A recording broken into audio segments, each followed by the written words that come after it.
কারো কোলে শিশু, কারো হাতে ভাঙা চটির ফিতা। কেউ ক্ষুধায় ক্লান্ত, কেউ আবার একটু সম্মান নিয়ে একবেলা খাবার পাওয়ার আশায় ভিড় জমিয়েছেন ভোর থেকেই। যেন ক্ষুধার্ত মানুষের একটি নীরব মিছিল এসে থেমেছে স্টেডিয়ামের সামনে।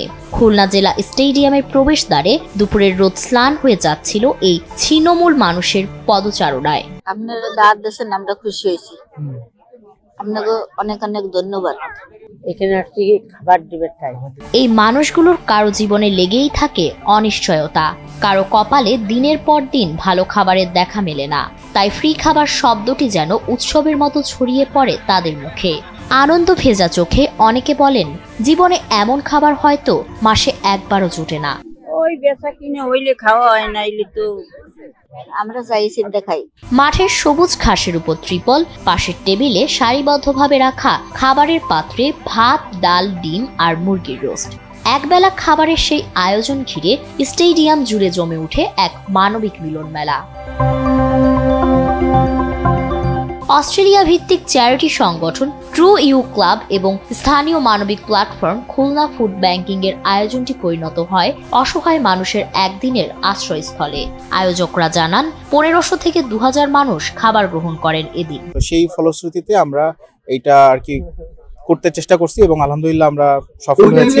স্টেডিয়ামের চারপাশে দাঁড়িয়ে থাকা স্বেচ্ছাসেবকরা হুইলচেয়ারে আসা বৃদ্ধদের হাতে খাবার তুলে দিচ্ছিলেন, ছোট শিশুদের মাথায় আলতো করে হাত বুলিয়ে দিচ্ছিলেন, কারো হাতে তুলে দিচ্ছিলেন খাবারের ব্যাগ, কারো চোখে ঝরে পড়ছিল কৃতজ্ঞতার আভা। শহরের কঠিন বাস্তবতার মাঝেও এমন দৃশ্য ছড়িয়ে দেয় এক টুকরো শান্তির রং। খাবারটা কেমন ছিল? সুন্দর হয়েছে, ভালো লাগছে। কেমন ভালো? সুন্দর হয়েছে খাবার। আয়োজক পক্ষের সদস্য এস.এম. ইরফান হাসান বলেন, অস্ট্রেলিয়ায় আমরা বিভিন্ন মানবিক উদ্যোগ করি। বাংলাদেশে বিশেষ করে খুলনার অসহায় মানুষকে নিয়ে কাজ শুরু করেছি। এটা শুধুই খাবার দেওয়া নয়, একটু সম্মান, একটু মানবিকতা ভাগ করে নেওয়া। ট্রু ইউ ক্লাবের লক্ষ্য সমাজের সব প্রান্তিক মানুষকে অন্তর্ভুক্ত করা, বৃদ্ধ, শিশু, তৃতীয় লিঙ্গ, অনাথ, পঙ্গু এবং উপার্জনহীন পরিবারগুলোকে মানুষের পাশে দাঁড়ানো। বিভিন্ন সময় আমরা বিভিন্ন জায়গায় বিভিন্ন প্রোগ্রাম করে থাকি, বিভিন্ন ডোনেশন চ্যারিটি গুলো করে থাকি। তো বাংলাদেশে যেহেতু আমি বাঙালি, আমি খুলনার ছেলে, তো আমরা ওকে উদ্বুদ্ধ করছি যে আমাদের এখানে একটা অর্গানাইজেশন আছে ফুড ব্যাংকিং কল্যাণ সংস্থা, ওরা এরকম অসহায় দুস্থ গরিব মানুষদের খাওয়ায়, তো আমরা কেন ওনাদের সঙ্গে কাজ করতে পারি না। তো সেই ফলশ্রুতিতে আমরা এইটা আর কি করতে চেষ্টা করছি এবং আলহামদুলিল্লাহ আমরা সফল হয়েছি। Firstly, I'm feeling a bit sad because I can see the level of poverty in the country. Why organize this event? অনুষ্ঠানে উপস্থিত ছিলেন স্থানীয় স্বেচ্ছাসেবী সংগঠনের সদস্য থেকে শুরু করে সাধারণ মানুষও।